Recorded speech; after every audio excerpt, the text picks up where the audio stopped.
La Fondation Maladies Rares vient nous le présenter en présentiel. Allez-y avec le micro orange.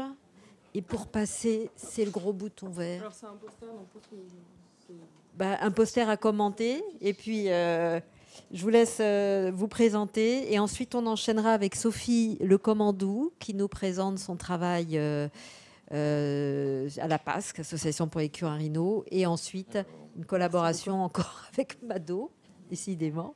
Et un poster aussi sur un travail de recherche, d'ailleurs, plutôt. Merci beaucoup. Donc, bonjour à tous, Céline Bordet, donc je travaille effectivement à la Fondation Maladies Rares et je suis ravie et je vous remercie beaucoup de me donner l'opportunité de vous présenter et de vous parler un petit peu plus en détail de la Fondation Maladies Rares. Je vous promets, je vais être concise et évidemment, je resterai à votre disposition pour, si vous souhaitez plus de détails, évidemment. Donc, pour ceux qui ne connaissent pas la Fondation Maladies Rares, c'est une fondation de coopération scientifique, personne morale de droit privé et à but non lucratif, qui a eu 10 ans cette année, puisqu'elle a été créée en 2012 dans le cadre du second plan national Maladies Rares, avec la volonté et sous l'impulsion de 5 acteurs qui sont nos 5 membres fondateurs, donc pour la Voix des patients, l'AFM Téléthon et puis l'Alliance Maladies Rares. Pour les acteurs de la recherche, l'INSERM et la Conférence des présidents des universités. Et en ce qui concerne les acteurs du soin, les directeurs généraux des CHU de France. Donc, pour vous expliquer un petit peu nos missions et nos différentes actions. Alors, tout d'abord, on a une mission qui est vraiment de soutenir et de financer des projets d'excellence scientifique dans le champ des maladies rares. Donc pour ça, il y a 2 aspects. Donc on finance des projets via des appels à projets propres à la Fondation Maladies Rares. Donc certains que vous connaissez peut-être. Donc il y a 4 à 5 appels à projets par an. Donc qui ont 3 grandes thématiques, 3 grands axes, je dirais. Donc mieux comprendre les maladies rares avec un appel à projet qu'on appelle Génomix, qui est un appel à projet de séquençage à haut débit, donc pour de l'exome, du génome ou même du transcriptome maintenant. Un axe qui a la volonté de favoriser le développement de nouvelles thérapeutiques avec des appels à projets de criblage à haut débit de molécules à potentiel thérapeutique et puis de création de modèles expérimentaux. Et puis vraiment un axe qui a la volonté d'améliorer le quotidien des malades, de mieux comprendre leurs difficultés et de proposer des voies d'amélioration avec un appel à projet en sciences humaines et sociales. Et j'en profite pour vous dire qu'il est en cours actuellement. Et puis, quelque chose d'un petit peu plus récent dont vous n'avez peut-être pas connaissance, c'est l'accompagnement et le financement également de projets en dehors de nos appels à projets. Donc, je pourrais vous en dire un petit peu plus si vous le souhaitez. On a une mission également de conseil et d'accompagnement vraiment sur le terrain, au contact des acteurs, de tous les acteurs qui sont impliqués dans le champ des maladies rares. Donc on est 4 responsables régionales et répartis sur tout le territoire et je pourrais vous donner le contact de la responsable régionale de votre secteur si vous le souhaitez. Et on va à la rencontre des chercheurs, des cliniciens, mais aussi des organismes de valorisation pour vraiment les aider à trouver des financements pour leurs projets de recherche, pour parfois conseiller sur des questions de protection intellectuelle ou d'aide médico-réglementaire, et puis aussi pour faire de la mise en lien. Et puis, on collabore avec les entreprises du médicament dans le cadre de ce qu'on appelle, nous, le club POC, le club preuve de concept. Donc, juste, vous verrez sur le poster, vous avez des petits QR codes que vous pouvez scanner si vous souhaitez plus de renseignements. Et évidemment, je reste à votre disposition pour y répondre. Mais l'idée, c'est vraiment de pouvoir mettre en contact des chercheurs qui ont une POC avec des entreprises du médicament. Et donc, il y a 2 webinaires de pitch par an maintenant. Et puis, donc, je vois que dans votre filière, il y a beaucoup d'associations également. On a une mission d'aide aux associations au travers de ma collègue Laura Benkemoun, que vous connaissez peut-être. Alors, elle propose plein de choses pour aider les associations à déployer leurs actions en faveur de la recherche. Donc, les actions sont assez variées. Ça peut aller de la vulgarisation d'un article scientifique qui pourrait être d'intérêt pour les personnes de l'association. Ça peut être de trouver des experts pour monter un conseil scientifique, par exemple. Et puis aussi, on fait beaucoup maintenant d'appels à projets conjoints avec des associations qui ont réussi à lever des fonds. Et elle va les aider dans, vraiment, ça va de l'écriture de l'appel à projet à la gestion, la coordination, la recherche des experts pour les expertises de ces projets, donc dans le cadre d'appels à projets. Donc surtout, n'hésitez pas à la solliciter. Elle vous répondra avec plaisir. Et puis, on a une mission de formation et de communication donc à travers différents congrès scientifiques que vous connaissez peut-être, les rencontres rares qui ont lieu 2 fois par an, les colloques régionaux et nationaux. Et j'en profite pour vous dire que notre prochain colloque national pourra se tenir en présentiel aussi normalement, et il aura lieu le 31 mai au Collège de France. Vous pourrez retrouver sur notre site aussi du contenu média, donc des vidéos, un certain nombre de vidéos pédagogiques autour des maladies rares. Il y a également un podcast Tandem, donc qui est plutôt à destination cette fois-ci des académiques sur les étapes du développement du médicament et les spécificités du développement du médicament dans le cadre des maladies rares. Et puis il y a aussi des formations gratuites en ligne, donc ce qu'on appelle des MOOC, dans le cadre de l'EJPRD. Donc j'en profite aussi pour vous dire que le premier MOOC qui est sur le diagnostic dans les maladies rares de la clinique à la recherche, il y a déjà eu 2 sessions. Et la 3e session aura lieu le début aura lieu le 18 avril. Donc pareil, vous retrouverez tous les renseignements en scannant le petit QR code qui vient de disparaître. Non, c'est bon. Et juste très rapidement, pour vous donner quelques grands chiffres sur nos résultats, il y a 12,3 millions d'euros qui ont été attribués à la recherche. 417 projets ont été soutenus et plus de 100 nouveaux gènes ont pu être identifiés dans le cadre de tous ces projets. Il y a plus de 100 associations maintenant qui sont accompagnées et soutenues. Hop, je passe. 64 projets ont pu être présentés aux industriels et comme je vous le disais, les 2 premières sessions du MOOC 1 ont eu un vif succès puisqu'il y a eu environ 3000 participants de plus de 130 pays. Donc voilà, je vous remercie beaucoup pour votre écoute et puis surtout n'hésitez pas à me solliciter si vous avez des questions, des projets que l'on pourra accompagner. Et encore une fois, vous avez plus de renseignements sur le poster et vous pouvez également trouver plein de renseignements sur ce que l'on fait, ce qui est en cours sur notre site internet. Je vous remercie beaucoup. Merci Madame Bordet. Du coup, pas de questions dans le chat, mais on sera au rendez-vous donc les 31 mai et 18 avril. Parfait. Donc on va donner la parole au docteur Lemarchand. Il est à distance, en visio.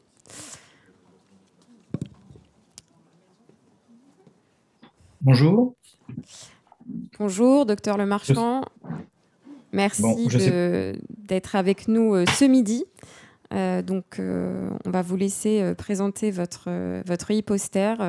Et s'il y a des questions, je me permettrai de revenir vers vos propos.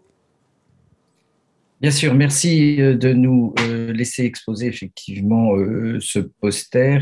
C'est toujours très difficile de les lire, surtout à distance. Je regrette d'être également à distance, surtout quand je vois les jolies couleurs des pompons de vos micros. Mais par ailleurs, en compensation, j'ai l'avantage de ne pas porter de masque. Donc, je vais très vite parce qu'il y a besoin de regagner du temps. C'est un poster que nous avons fait. Alors, j'essaie de partager l'écran, mais voilà, je ne sais pas si ça va fonctionner. Je suis désolé. Non, alors effectivement, on n'est pas du tout... Oui, vous marchez par Zoom, là, hein, c'est ça. Oui, je suis sur Zoom. Voilà le poster. J'espère que tout le monde le voit bien. Donc, en fait, l'idée... c'est un poster qui a été... Non. Bon, alors... Il faut partager l'écran, du coup. Allô, la régie, c'est fait. J'ai partagé l'écran. Vous partagez quel écran, du coup, votre le mien. bureau? Je suis même... Ouais. Donc... Sinon, on va le gérer en fait, nous, puisque vous nous l'avez transféré. Pas de panique. Non, mais je ne panique pas du tout, rassurez-vous. Je vais commencer par resituer ce poster. Oui, vous devez le connaître par cœur, donc allez-y. Ce qui a été fait dans le cadre du diplôme interuniversitaire sur le cannabis thérapeutique par un médecin qui a voulu travailler ce sujet tout à fait d'actualité et d'actualité au sein de beaucoup de nos associations. Et en fait, elle est passée par l'association Apaisée, que je ne vais pas présenter ici, et qui, pour pouvoir rechercher si des gens dans l'expérimentation ou hors de l'expérimentation, utilisaient du cannabis thérapeutique, à quelle fin et quels étaient leurs ressentis et les bénéfices qu'ils en tiraient. Alors, déjà la méthodologie. C'est une étude quantitative, c'est un questionnaire en ligne, hein, c'est classiquement Google Form, qui a été envoyé donc par des patients de l'association APC, des patients atteints de syringomyélie ou Chiari ou Chiari, par l'intermédiaire du site de l'association et du Facebook, là où on rencontre un certain nombre de personnes. Il a été mis en ligne pendant 26 jours, l'année dernière, fin août, au moment des vacances, donc du 17 août au 11 septembre. Et il y avait 4 parties. C'était d'abord des critères d'éligibilité parce qu'il fallait savoir si les gens effectivement souffraient de Chiari et puis de voir un petit peu comment ils étaient, de les connaître un petit peu plus sur le plan des conséquences et des répercussions de leur maladie, et puis une deuxième grande partie sur l'usage du cannabis.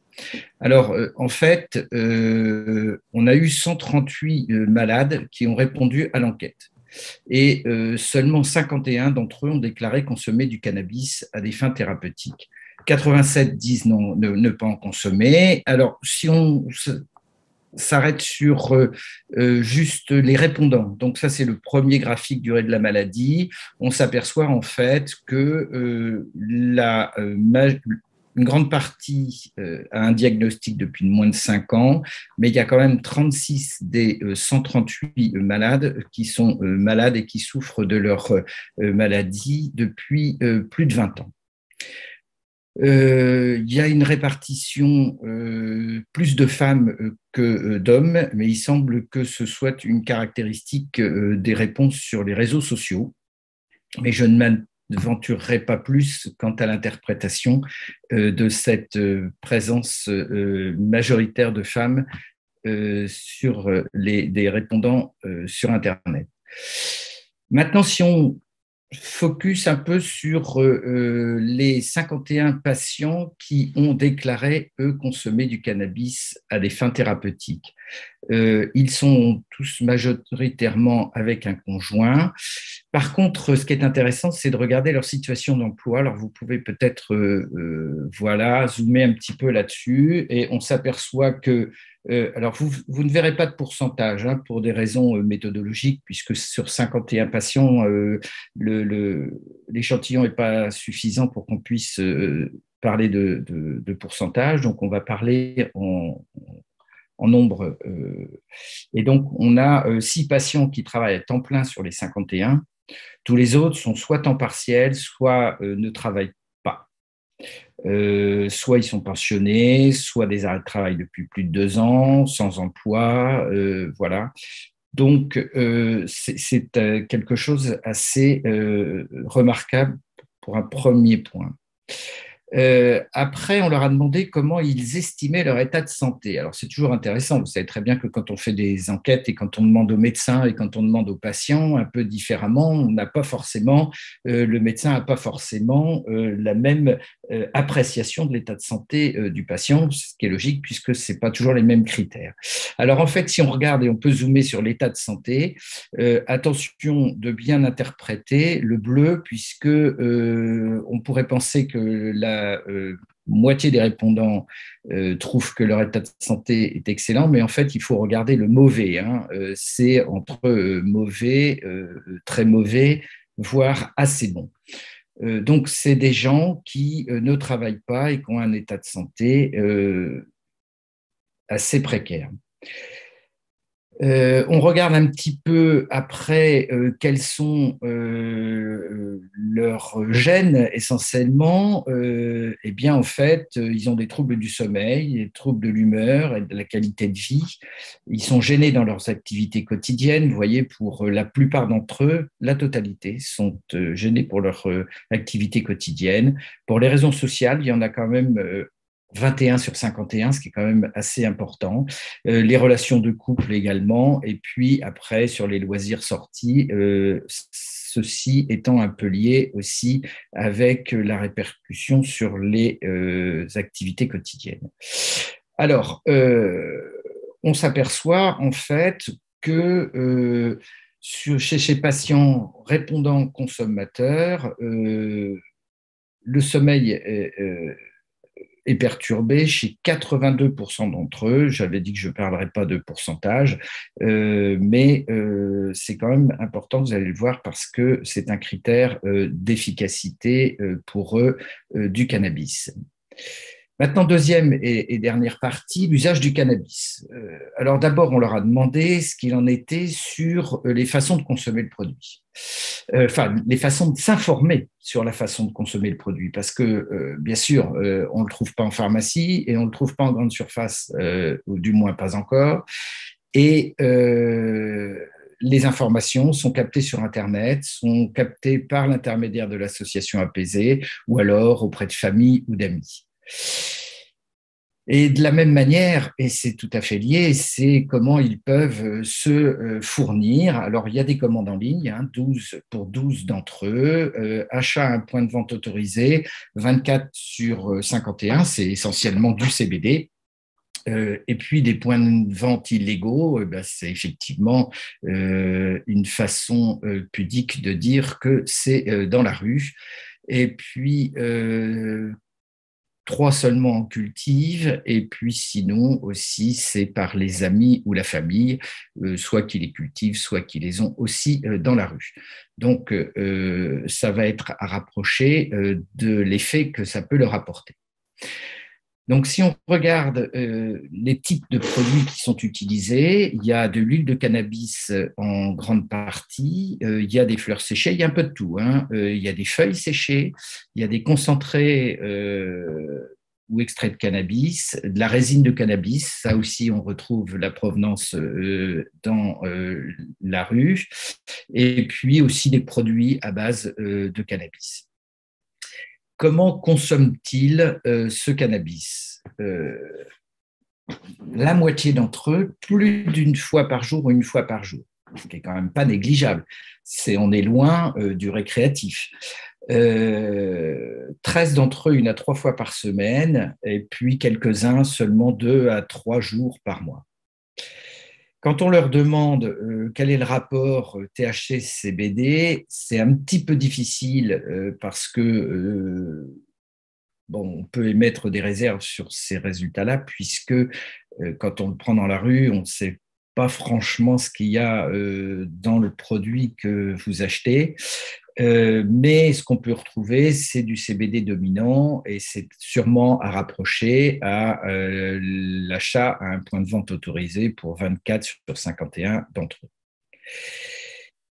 Alors, par contre, ce qu'ils affirment, et ce qui est intéressant maintenant, c'est sur l'effet, c'est 34 sur 51 ont réduit leur consommation d'autres médicaments, ce qui est quand même je trouve une chose assez intéressante, et aucun n'a rajouté d'autres traitements. C'est plutôt positif. Les effets sont sujets favorables pour la grande majorité d'entre eux, puisque seulement 7% ne trouvent aucune amélioration à la consommation de cannabis. Alors, il faudrait voir s'ils ont arrêté, combien de temps, etc. Mais le questionnaire ne permettait pas de détailler tout ça. C'est intéressant, c'est des réflexes aussi médicaux, c'est de voir un petit peu ce qui est rapporté comme effet indésirable. Eh bien, ce qui est rapporté, c'est la sensation de bouche sèche pour 14 sur 51 d'entre eux et un temps de réaction ralenti de 5 sur 51. Alors, il faudrait voir effectivement si c'est des gros consommateurs ou si ça fait partie des 7 qui prennent 2 à 3 jours par mois, mais ça, on n'a pas non plus cette info. Par contre, ce qu'on peut retenir, c'est que 37 d'entre eux ne relèvent aucun effet indésirable. Voilà. Et sur l'efficacité ressentie, donc c'est l'histogramme merci de l'avoir mis en grand. L'efficacité ressentie, aucune amélioration pour 7 d'entre eux. Par contre, une amélioration significative en bas, l'histogramme du bas, et amélioration modérée pour une grande majorité d'entre eux.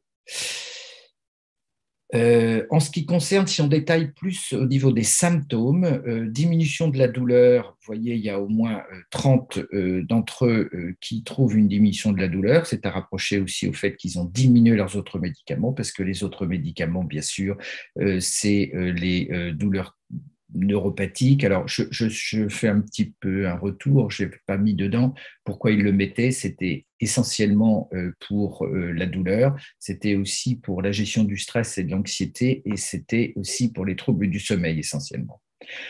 On s'aperçoit que la réduction du stress et de l'anxiété, c'est aussi un échantillon non négligeable. La sensation de mieux-être, c'est quand même très important, surtout quand on souffre d'une maladie chronique douloureuse sans issue thérapeutique agréable à moyen ou long terme.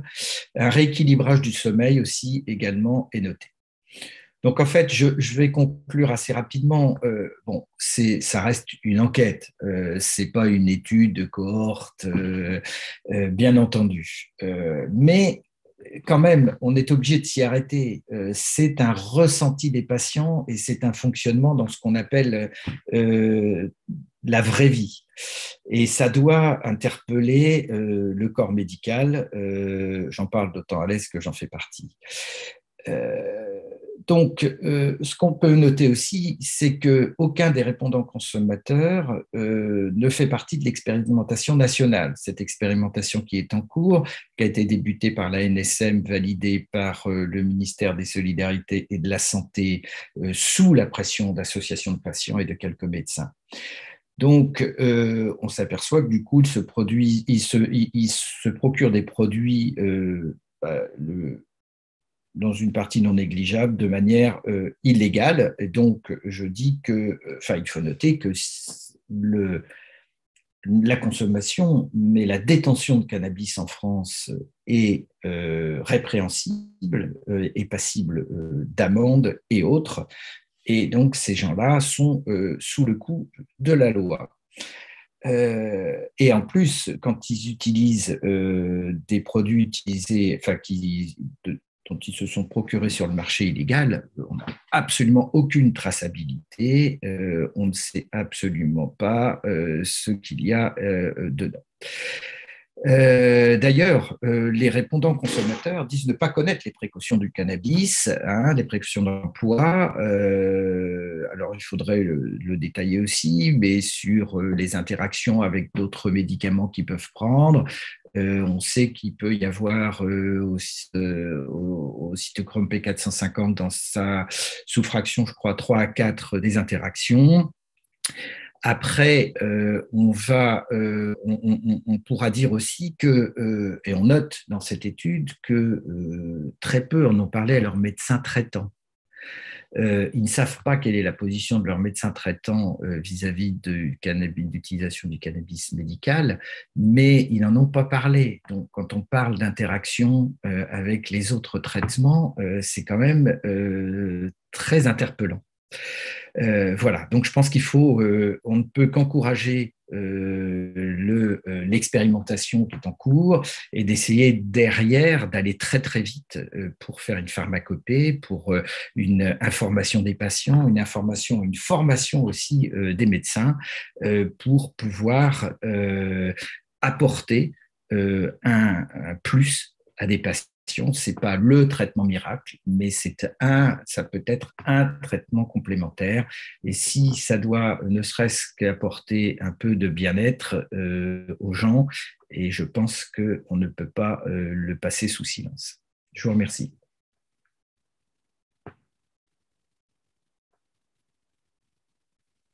Professeur Lemarchand, il y a eu beaucoup d'applaudissements dans la salle. Oui, c'est gentil. Alors, je ne suis que docteur, hein. Voilà. Oh, pardon.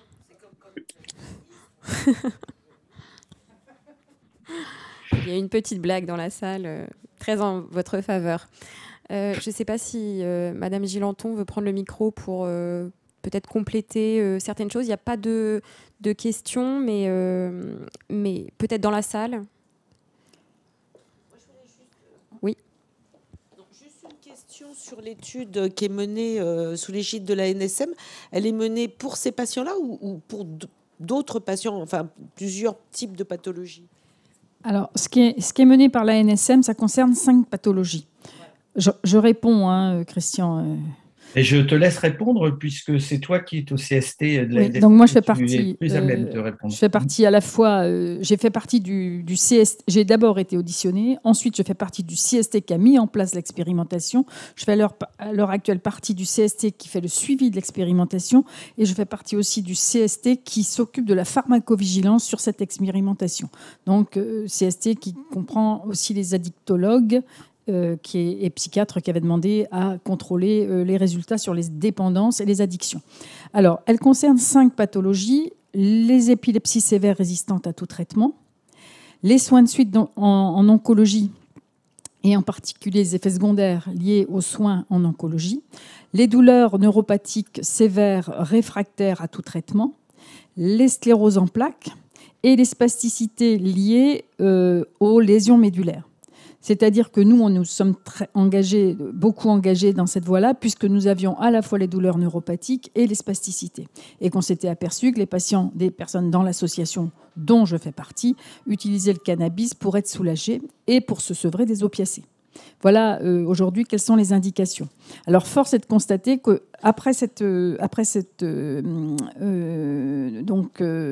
enquête qui avait été faite dans le cadre du DIU, qui est aujourd'hui à Paris-Saclay, et la deuxième session a lieu en ce moment. Moi, j'interviens dans ce DIU en tant que patiente pour expliquer les habitudes des patients, d'expliquer aussi la prévention qu'il faut faire sur le cannabis dans le même temps, parce qu'il n'est pas question pour nous de dire prenez du cannabis comme ça à la volée. Justement, ne pas utiliser de ce qu'on appelle le hashish, donc la résine qui est dans la rue, ne pas utiliser la résine, vapoter, ne fumez pas. Et puis, il y a des interactions médicamenteuses aussi. Donc, c'est pour ça qu'on appelle de nos voeux, nous, ce que les médecins, que ce soit un suivi médical et une prescription médicale. Voilà. Merci beaucoup. On a un commentaire. Un groupe placebo pourrait sembler trop académique, mais apporterait du poids scientifique dans les débats. Qu'est-ce que vous en pensez? Alors, effectivement, un groupe placebo, d'abord, nous, on l'a bien dit, ce n'est pas une étude clinique, c'est une enquête que l'on a faite pour voir les habitudes, qu'on ne peut pas négliger les habitudes des patients. Aujourd'hui, à la NSM, il s'agit d'une expérimentation qui est mise en place non pas pour évaluer les résultats clinique du cannabis, mais pour évaluer sa prescription et sa distribution, pour sécuriser la prescription et la distribution. Mais il est certain qu'aujourd'hui, ce qu'il manque, ce sont des études robustes et que c'est la suite, en fait. Il y a des études, la plupart des études sortent d'Israël. Eux, ils ont des études versus placebo qui sont robustes, mais néanmoins sur des petites cohortes. Donc, effectivement, la suite aujourd'hui, c'est d'avoir et d'ailleurs, il y a un documentaire qui passe sur Arte dans la semaine, où les Allemands qui ont mis le cannabis en prescription depuis plus de 2 ans appellent aussi de leur vœu des études robustes. Seulement, voilà, si les résultats de ces études robustes, et certains médecins, en particulier neurologues, voient les résultats sur leurs patients aujourd'hui, si ces études robustes montrent que le cannabis aide un apport, quel qu'il soit, sur la douleur, ceux qui sont contre le cannabis par idéologie seront bien obligés d'admettre ces résultats. Et c'est là parce qu'on est dans une question d'idéologie par rapport au cannabis thérapeutique. Moi, j'ajoute quand même que sur les patients qui utilisent du cannabis dans nos pathologies, je n'en connais pas un qui en abuse. Je n'en connais pas un qui en abuse parce qu'on sait ce que c'est que la dépendance. On la vit avec le tramadol tous les jours, on la vit avec le Lyrica tous les jours et on met des mois, voire parfois plus d'1 an à se séparer de ces médicaments qui ne nous apportent rien au niveau efficacité, mais qui par contre nous rendent très dépendants et avec des effets secondaires majeurs. Donc, effectivement, aujourd'hui, il faut des études, mais elles ne peuvent pas être menées en France puisque le cannabis n'est pas légalisé. Je voudrais rajouter, si je peux, un commentaire en ce qui concerne le groupe placebo. on ne pourra que faire des études de cohorte rétrospectives avec appariement parce qu'un CPP refusera de laisser des patients avec un groupe en disant ben non, vous n'aurez pas de cannabis, ou même si c'est autorisé par un CPP, on n'arrivera pas à recruter. Parce que les gens diront, moi, je ne veux pas être dans le groupe placebo, je veux profiter parce que là, j'ai mal. J'ai mal, et vous avez vu, ça fait 20 ans pour certains, pour pas mal de gens, que j'ai mal. Si j'ai quelque chose, je veux pouvoir en profiter, et puis j'adapterai les doses un petit peu. Je pense que ce sera très, très difficile de faire des études contre placebo, d'autant que, comme il y en a eu dans d'autres pays maintenant, un CPP n'acceptera pas qu'on recommence. Merci beaucoup. Vous êtes un de nos candidats pour notre appel à Hyposter. On vous souhaite bonne chance et on va du coup passer la parole à Madame Lecommandou, qui est également à distance. Merci beaucoup, docteur Lemarchand. Madame Lecommandou, est-ce que vous êtes connectée? Oui, très bien. On vous voit bien. Au niveau du son, est-ce que vous avez... Parce que c'est toujours par Zoom, du coup, est-ce que vous avez coupé votre micro de votre côté? On ne vous entend pas. Vous m'entendez? On ne vous entend pas très bien, un peu. Un petit peu? Pas du tout? Oui, parfait. Parfait. D'accord, donc je me rapproche. Bonjour à tous. Je remercie les équipes de la filière Neurosphinx de ce petit temps pour la présentation du e-poster qui se trouve derrière moi. Et pour gagner un petit peu de temps, puisque je sais que la journée a été rongée par des présentations extrêmement intéressantes, je vais vous passer une petite vidéo qui vous présentera donc le livret illustré qui correspond à ce e-poster qui est derrière moi. Merci.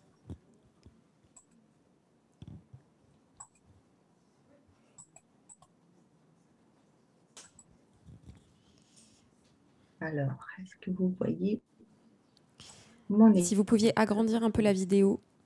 Parfait.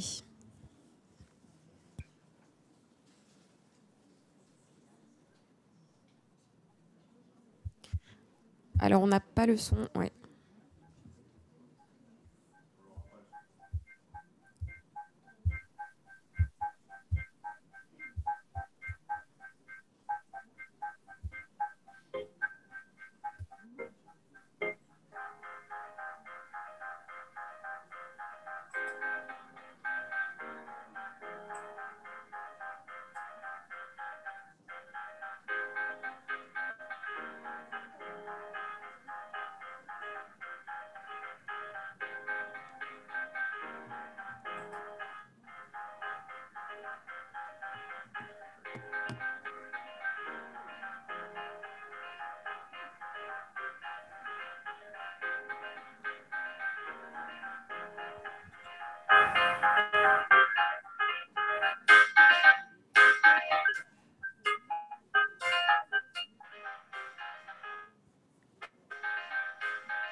Voilà, Merci beaucoup.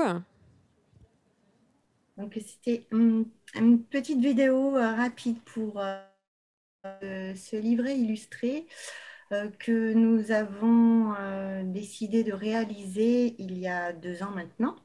L'association APASC est existante depuis 18 ans maintenant, fait partie de la filière neurosciences et la création de la filière depuis 7 ans également. Fort de notre expérience, nous avons rencontré les familles en 2019 pour leur proposer la réalisation de ce livret illustré, puisque les questions et les demandes étaient très, très importantes de la part des familles pour avoir des explications sur le syndrome qui, je vous le rappelle, donc c'est à la fois du neurologique, du digestif et de l'urinaire, pour pouvoir expliquer aux familles et aux aidants et aux proches la maladie sans avoir un discours de sachant ou trop médical, je dirais. Information qu'ils trouvaient déjà sur le site internet de l'association. Donc, nous avons rencontré la société Dubourdon et compagnie à Lyon, suite à un échange avec l'association AFMA et cette rencontre a donné lieu donc à d'une équipe pluridisciplinaire pour travailler ce projet. Donc, nous avons travaillé avec un neurochirurgien, 2 chirurgiens pédiatriques, une pédopsychiatre, un neurologue. Pour remercier le professeur Gaël Iffer qui s'est grandement dans ce projet, ainsi que le docteur Rémi Dubois, Madame Martine Paradis et le docteur El Fertit. Pour ce projet, bien évidemment, le soutien de la filière Neurosphinx. Et en 2019, nous avons commencé à réaliser les premières maquettes, à travailler le texte et le graphisme. La Covid est arrivée sur ce, donc c'était encore plus compliqué de trouver du financement pour ce projet, mais nous avons répondu à plusieurs appels à projets, dont celui de humanisation des soins par la Fondation de France, qui nous a accordé une grosse part du budget de ce projet. Nous avons réalisé également un financement participatif avec Human & Go et Malakoff Humanis. Et au final, ce livret a pu être imprimé fin 2020. Depuis 2021, je le distribue donc, évidemment aux familles concernées en France. J'en parle au centre de référence, centre de compétences, aux filières. Je me rends dans l'ensemble des CHU dans les services concernés pour pouvoir le diffuser aux familles et aux professionnels qui en feraient la demande. Ce livret, il a depuis 1 an maintenant que j'en fais la promotion, a beaucoup de succès auprès des familles, ça c'est évident, et de plus en plus. Donc, on est en projet d'en réaliser une traduction en anglais pour pouvoir le diffuser à l'étranger. Et ça a donné lieu l'année dernière, suite à la proposition de la filière Neurosphinx de nous former en tant que parents experts, une formation de 40 heures. Ça a donné lieu, pour ma part, à l'envie de prolonger un petit peu tout ça, de ces projets ETP, des outils et autres, de réaliser un DU, un diplôme universitaire en éducation thérapeutique du patient. Voilà ce projet. Donc, on peut se le demander.